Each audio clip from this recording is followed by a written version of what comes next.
Halo semua, pada video kali ini kita akan sama-sama membahas mengenai kecemasan.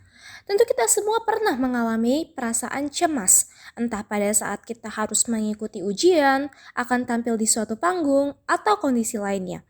Kita tentu bertanya-tanya, apa itu kecemasan? Apa penyebabnya? Bagaimana efeknya? Dan bagaimana cara mengatasinya? Untuk tahu lebih lanjut, yuk kita simak video berikut ini. Pertama, kita perlu tahu mengenai definisi dari kecemasan. Kecemasan atau kegelisahan adalah suatu kekhawatiran dan rasa takut yang intens, berlebihan, dan terus-menerus sehubung dengan situasi sehari-hari. Biasanya berhubungan dengan perasaan yang timbul dari suatu hal abstrak dan belum tentu terjadi.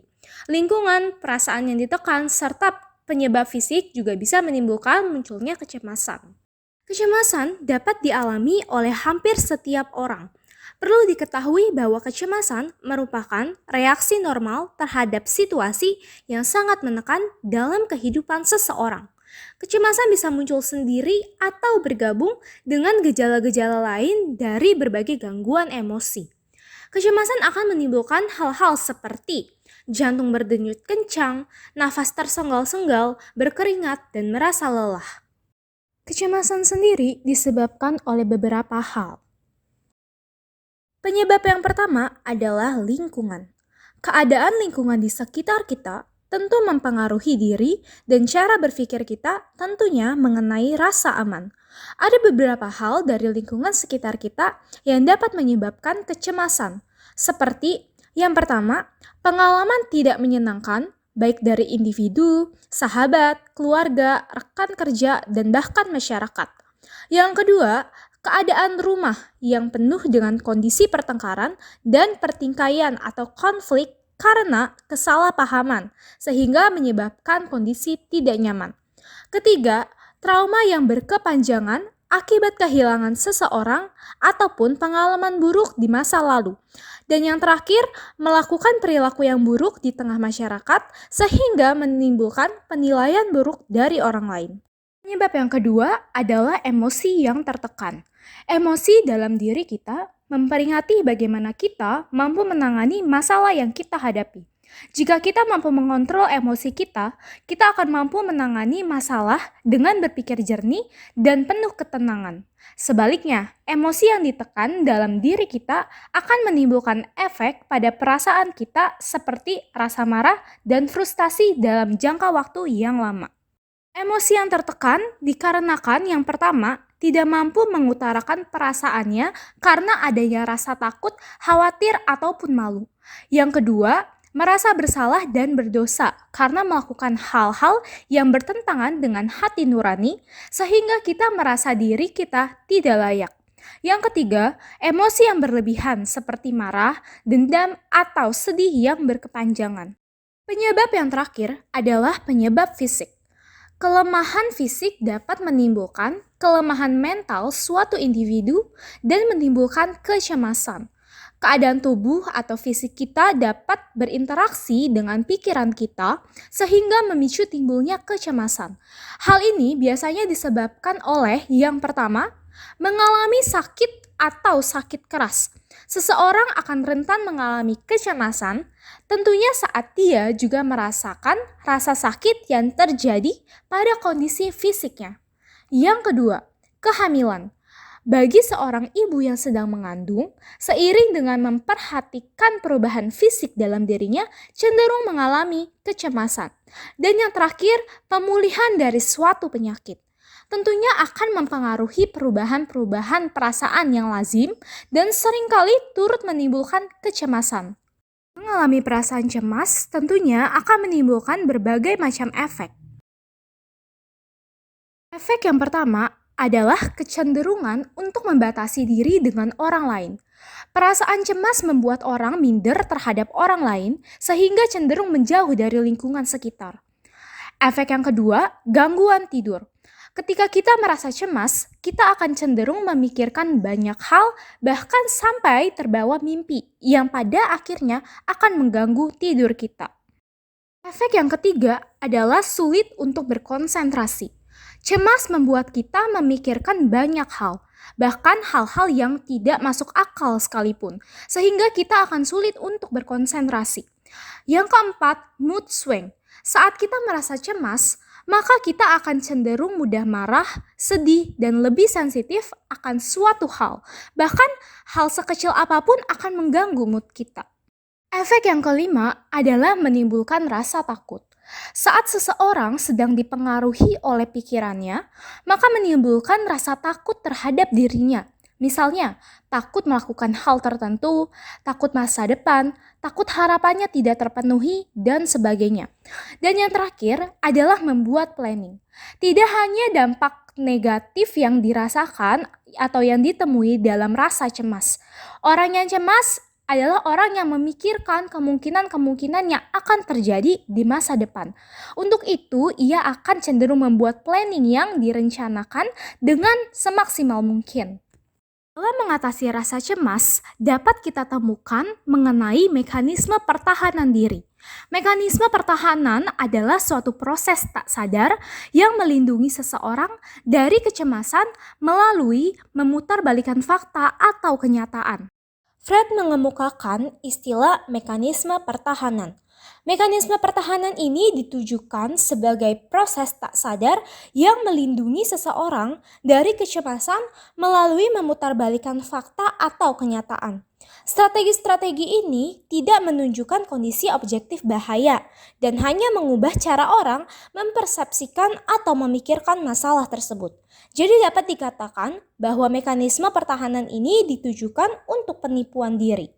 Mekanisme pertahanan ini dikemukakan langsung oleh Sigmund Freud. Sigmund Freud mengemukakan bahwa strategi ini tidak menunjukkan kondisi objektif bahaya dan hanya mengubah cara orang mempersepsikan atau memikirkan masalah tersebut.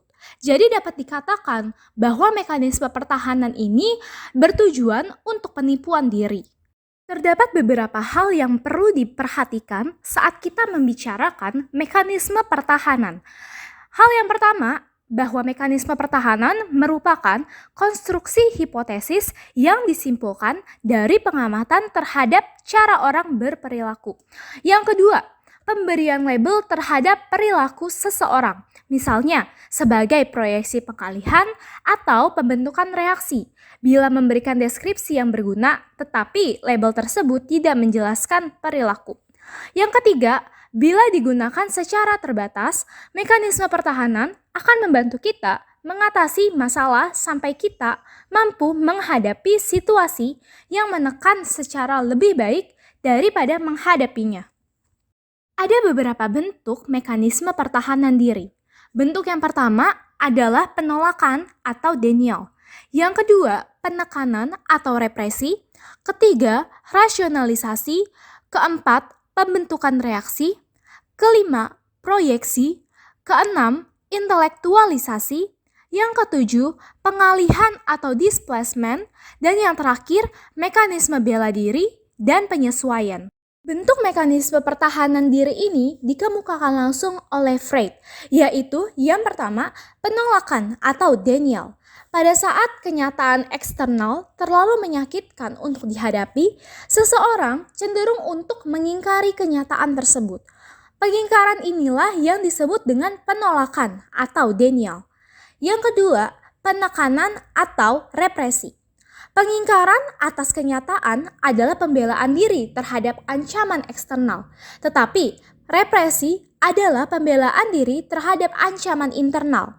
Pada saat penekanan, impuls-impuls dan juga ingatan-ingatan yang terlalu menakutkan dibuang dari tindakan ataupun kesadaran kita.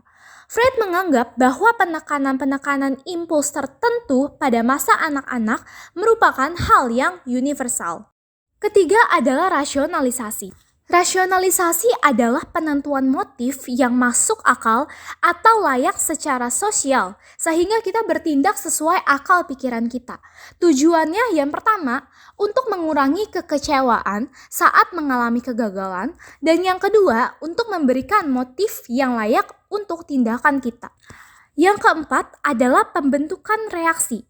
Pembentukan reaksi adalah suatu usaha menyembunyikan motif diri sendiri dengan memberikan pernyataan kuat terhadap yang bertentangan. Yang kelima adalah proyeksi. Proyeksi melindungi kita dari pengenalan sifat-sifat kita sendiri yang tidak layak dengan menampakkan mereka dalam jumlah yang berlebihan kepada orang lain. Yang keenam, intelektualisasi. Intelektualisasi adalah suatu usaha untuk memperoleh pembebasan dari situasi yang mengancam dan menghadapinya dengan istilah abstrak dan ilmiah. Bentuk bela diri semacam ini sering diperlukan bagi orang-orang yang harus berhadapan dengan masalah hidup dan mati pada pekerjaan mereka. Yang ketujuh adalah pengalihan atau displacement. Pengalihan merupakan suatu motif yang tidak dapat dipuaskan dalam satu bentuk, tetapi diarahkan ke dalam saluran yang baru. Freud merasa bahwa pengalihan merupakan jalan yang paling memuaskan untuk menangani dorongan-dorongan kekerasan dan juga seks. Dorongan utama tersebut tidak dapat diubah, tetapi tujuan yang dicapai dari dorongan itu dapat diubah. Yang kedelapan adalah mekanisme bela diri dan penyesuaian. Mekanisme bela diri biasanya merupakan pengingkaran terhadap realitas dan karenanya menghalangi pemecahan masalah yang efektif. Seseorang tergantung pada mekanisme bela diri mungkin tidak pernah mengetahui cara-cara yang efektif untuk menanggulanginya. Adapun beberapa cara praktis yang dapat kita lakukan untuk mengatasi kecemasan. Yang pertama, dengan meditasi dan yoga. Kedua, berpikir positif. Ketiga, bersosialisasi. Keempat, melakukan hobi kita. Yang kelima, menghadapi kecemasan dengan mengekspresikan perasaan yang kita alami dan menuliskan segala sesuatu yang kita rasakan. Keenam, melakukan banyak aktivitas fisik. Ketujuh, berolahraga untuk membuat lebih rileks. Yang kedelapan, belajar menerima kenyataan. Kesembilan, mengevaluasi diri. Dan yang terakhir, mengidentifikasi atau membuat daftar tentang apa saja yang dicemaskan beserta cara-cara yang dapat dilakukan untuk menjadi lebih baik. Kita juga perlu menghindari beberapa hal ketika kita merasa cemas. Hal-hal tersebut yang pertama, makanan yang buruk. Makanan berlemak, pemanis buatan, alkohol, dan makanan yang digoreng dapat memperparah gejala kecemasan. Yang kedua, menyendiri. Dan yang ketiga, menghindari pemicu dari kecemasan itu. Misalnya, suasana gelap gulita, film horor yang dapat memperparah kecemasan. Nah, kita sudah sama-sama melihat kan mengenai kecemasan itu.